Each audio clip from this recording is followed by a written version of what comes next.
विधानसभा निवडणुकीआधी बरेच हौशे नवशे आणि गौशे तुम्हाला आश्वासन देतील, पण त्यांना भूलू नका।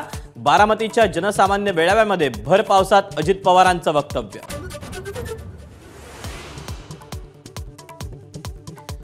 शरद पवार मागून सल्ले देत असल्यानं महाराष्ट्र पेटवण्याचे उद्योग सुरू। छगन भुजबळांचा बारामतीतल्या मेळाव्यात आरोप। आरक्षणाच्या मुद्द्यावर पवार स्पष्ट भूमिका घेत नसल्याची टीका।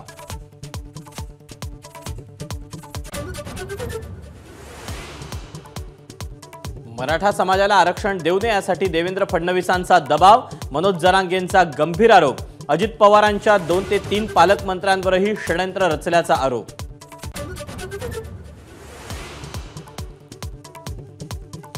मुंबई नाशिक महामार्गावर शहापूरजवळ 8 ते 10 किलोमीटरची वाहतूक कोंडी। मोठमोठाले खड्डे आणि रखडलेल्या उड्डाणपुलामुळे प्रवाशांचे आतोनात हाल।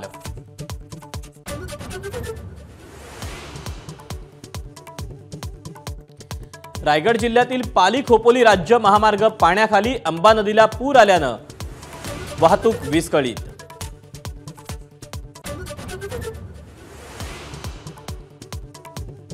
पुण्यातल्या कोयता गँगचा धुडगूस। गाड्यांची तोडफोड। तर नवी मुंबईत चड्डी बनियन गँग तर डोंबिवलीत तलवार गँग सक्रिय।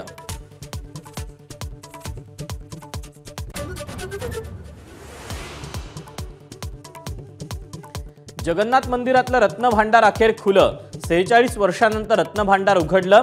जगन्नाथाच्या दागिन्यांची होणार नव्यानं मोजदाद।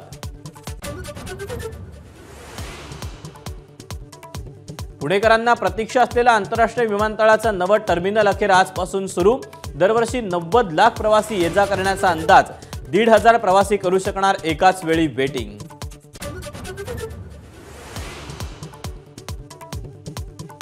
अंबानींकडून बॉलिवूडच्या ताऱ्यांना महागडी घड्याळं गिफ्ट।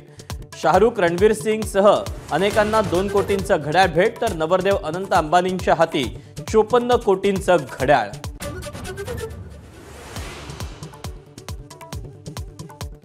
कॅन्सरशी लढा देणाऱ्या माजी कसोटीपटू अंशुमन गायकवाडांना बीसीसीआयकडून 1 कोटींची मदत। माजी कर्णधार कपिल देवच्या विनंतीनंतर बीसीसीआयकडून तातडीची मदत।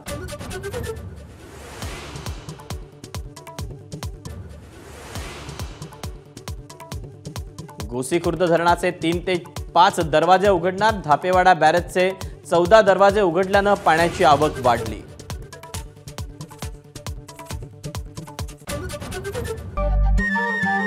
नमस्कार। मन सुद्धा तुझं ही वेगळ्याच प्रकारची मालिका तुम्हा सगळ्यांना खूप आवडली होती। याचा दुसरा सीझन कधी येणार अशी विचारणा झाली। प्रतीक्षा संपली आहे मित्रांनो। येतोय मन सुद्धा तुझंचा दुसरा सीझन। होई मन